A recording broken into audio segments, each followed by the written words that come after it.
הכי טוב לכולם זה שלום, ואני מאמין שגם העבודה חושבים ככה. לגבי פירוק המוני מנשק, כמובן שזה יצטרך לבוא, כי נשק יוצר מלחמות, אבל הוא לא יבוא עכשיו, לא כשצריך אותו, הוא יבוא כשיהיה שלום.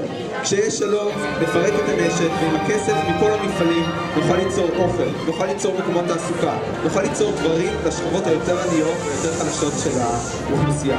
מפלגה סוציאליסטית באמת תומכת בסיום המלחמה. כל מפלגה בעצם צריכה לתמוך בזה. תודה רבה.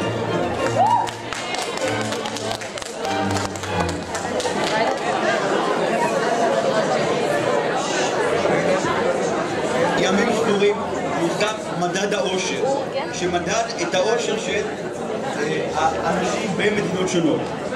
במקומות הראשונים, הליברלית ביותר, איפה שוודיה הייתה, המודל שלכם, מקום 19, איפה פינלנד הייתה, מקום 16, מבינים שברור, לפי מספרים, ששוק חופשי הוא זה שתורם, וסוציאליזם לכאורה הוא זה שנורא.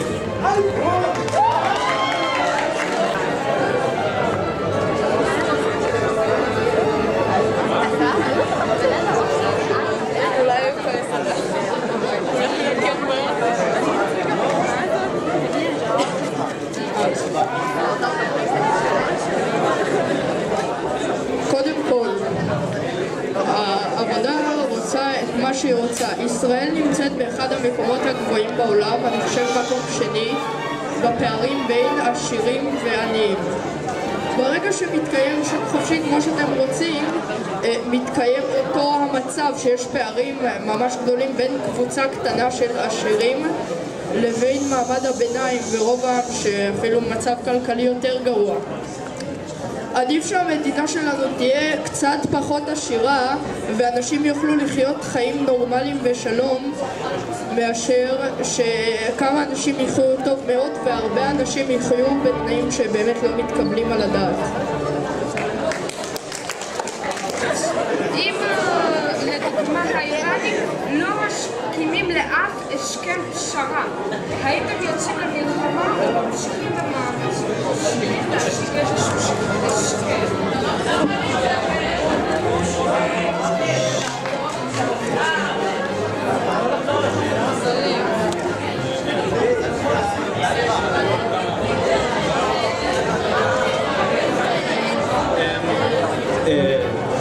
אני לא יודע אם אתה יודע, אבל מרץ לא תומכת בהסכם שלום עם איראן.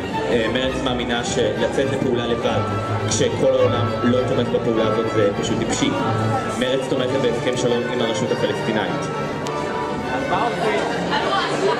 איך עושים? מה עושים ממה?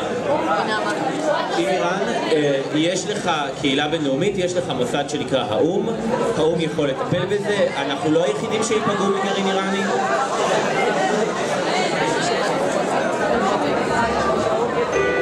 יכולים להישאר, גלעד מרשה, עוד דקה. שאלה מהתקשורת, בעיקר, או יותר נכון למפלגות מרץ וחד"ש, איך אתן מצפות לעשות כל סוג של שינוי אם אתן לא מוכנות בשום צורה לשבת בקואליציה? איך אתן מצפות להגיע לעם אם אתן לא מוכנות לתפקד עם אלה שבוחרים בהם?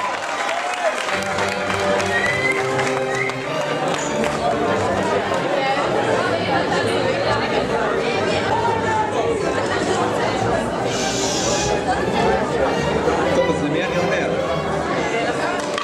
חד"ש העבירה בכנסת האחרונה למעלה מ-50 חוקים, יותר מכל סיעה אחרת אי פעם, לא אי פעם, ב8 שנים האחרונות בקואליציה.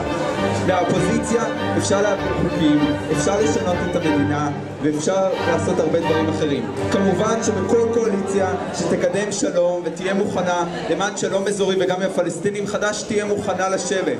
הבעיה היא שאין קואליציה כזאת. ברגע שתהיה, חד"ש תהיה בה. זהו.